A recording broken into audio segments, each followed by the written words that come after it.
Hi everyone, my name is Maribel. I'm a counselor here in Merced Adult School. This week we're going to talk about conflict resolution strategies and a process for it. So I'll first talk about what conflict is and the importance of why conflict resolution is, and then talk about some of the strategies as well as a process at the end, how to seek about it.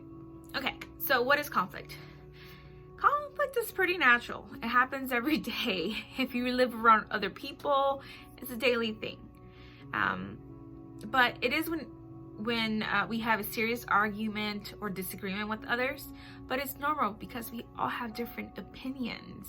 We can't all agree. We don't all love chocolate ice cream. I love vanilla.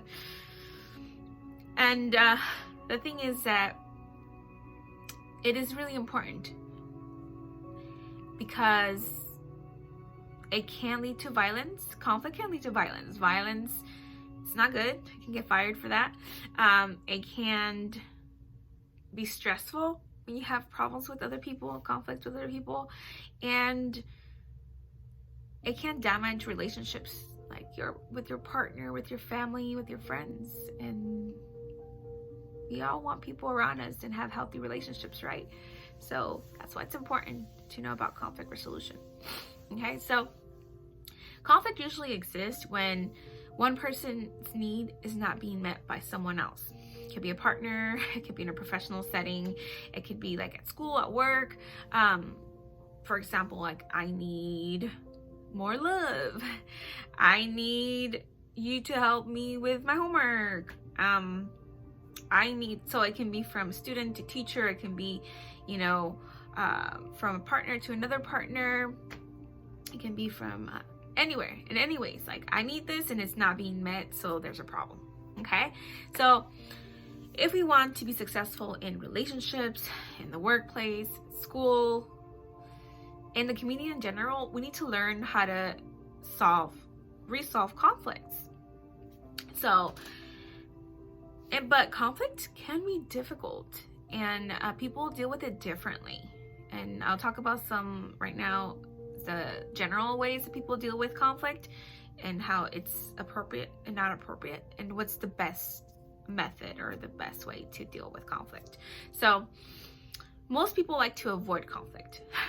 That's the most common one. People just walk away. And it's okay if you're not invested in the relationship. Let's say get cut off in front of a car, and you could get mad at that person and do road rage, or you can just say there's no point, right?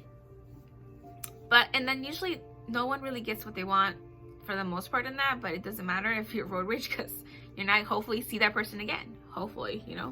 And sometimes you have to pick and choose your battles. Why stress about a car or a person you're probably not going to see again. But sometimes if it's in a serious relationship that you're invested in, it can lead to like silent treatment, and then you start doing, passive aggressive behavior where things are coming out because you're not talking about it, you're bottling it up. It can be immature. So avoiding is one way. And then another way is you can be aggressive. You can get upset and be aggressive, verbally or physically. But that's not good either, because again, if you do resort to violence, you can be emotionally abusive and physically abusive. Not okay in the workforce, definitely not okay in a relationship, any kind of relationship, whether it's a romantic relationship, whether it's just a friend. But the most successful way to deal with conflict is to collaborate, which involves compromise. It is deep listening. This is where people feel heard, feel seen, feel valued, and you grow trust in that relationship. People really understand one another, and they trust one another more, and they actually start liking each other, which actually can prevent conflict. So that's the best way. So now let's talk about some tips or strategies when you're dealing with any kind of conflict, professionally or romantically or personally. Okay. So don't get defensive. Try to correct the part. Sometimes you try to correct the other person's position. You go straight into like, this is wrong, right? You try turning but what you really should try is turning the situation around where you're empathizing, putting yourself in their shoes, try to see their way. You want to like, I understand. I hear what you're saying. I understand what you mean. Whoa. It just changes the whole energy in that. Avoid blaming them. Sometimes pointing fingers and telling them and it's all their fault, they just go in defense mode. There's nothing that can be done once you start blaming the other person. So you want to establish an atmosphere of respect. So let them express themselves and tell them their point of view. Listen actively, which is part of that. Like, really listen to what they have to say. Try to find common ground. Sometimes you have more in common than you have differences, especially in like politics. It's like, what do we have in common? Let's not focus on what we don't, but what we are. How are we the same? Begin statements with I. So using I statements, you want to avoid using the you, because then again, the person becomes very defensive. Don't accuse them, but use, like I said, this is where you kind of go with the I statements, and you say, I feel like I am not being understood. I feel frustrated. Make it so it relates to you and you're not attacking the other person. This kind of gives the other person a time to pause and rethink their own behavior. They goes like, okay,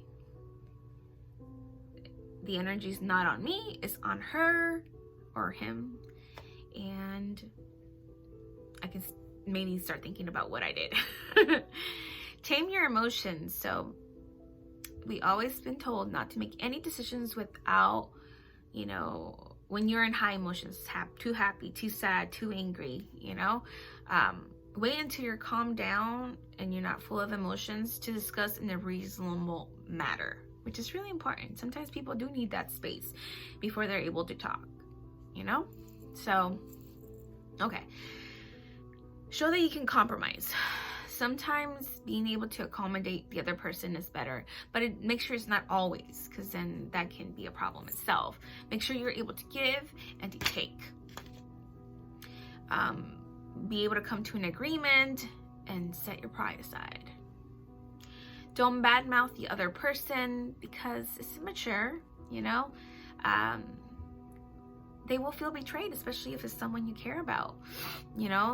You can vent your frustrations in front of the mirror or someone you trust, but not like 10,000 people. Learning. Don't take it personally. I think this is a big one, and I think sometimes we want to take what's going on with one person. Maybe they're going through a rut, maybe they're having a bad day, and we want to take it personally.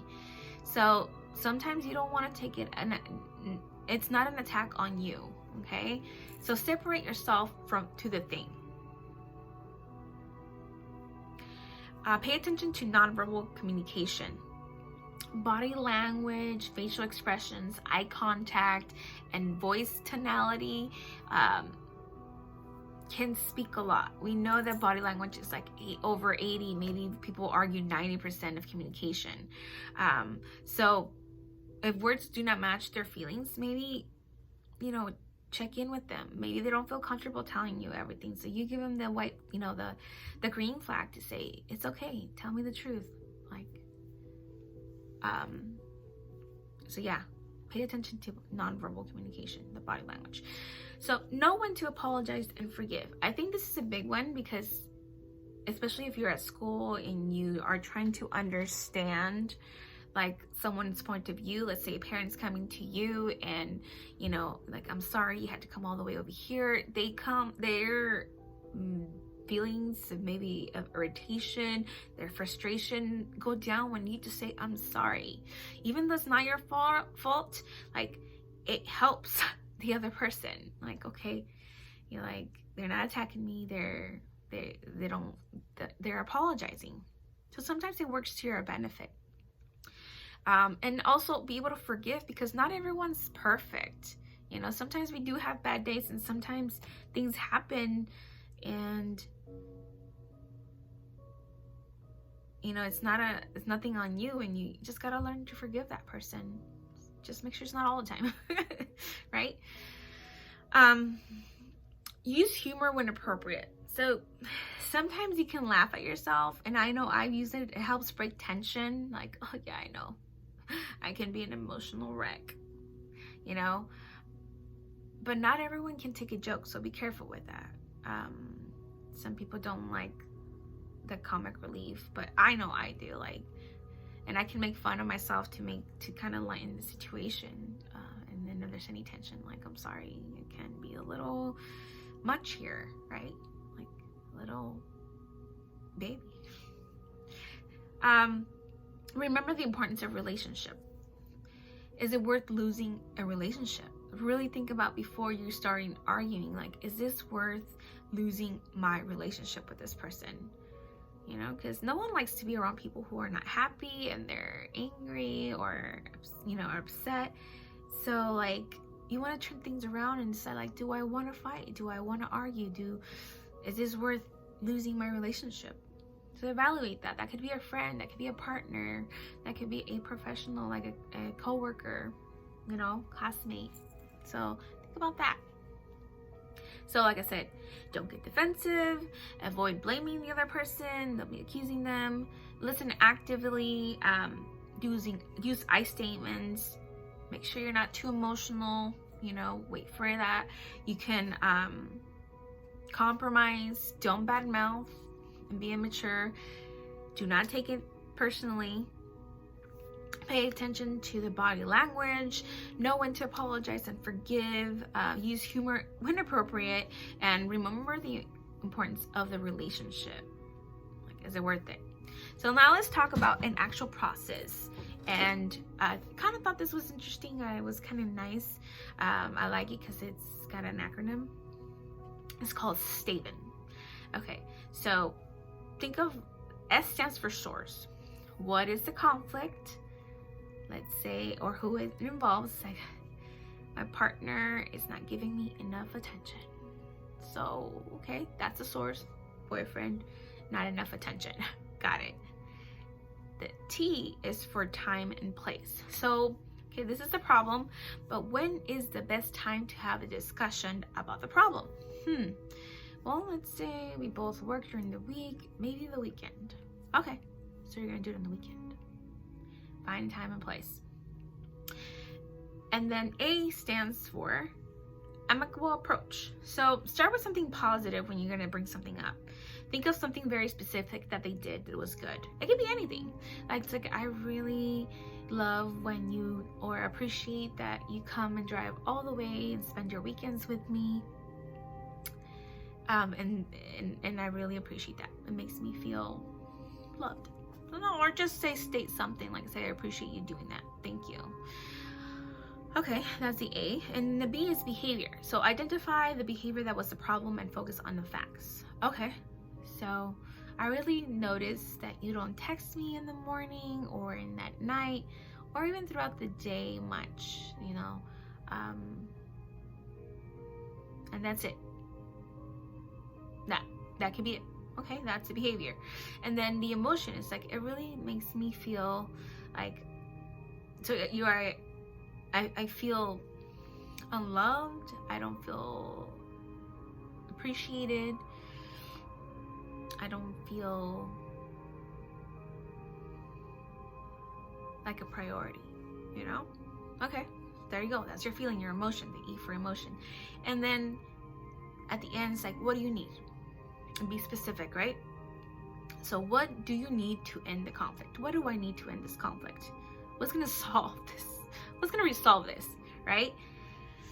I need you to acknowledge me in the morning, like pretend that I'm next to you. I need you to acknowledge me at night, pretend that you're saying goodnight to me, you know? I need need you to text me throughout the day, even if it's just for a minute or two. You know, think very carefully about what you need.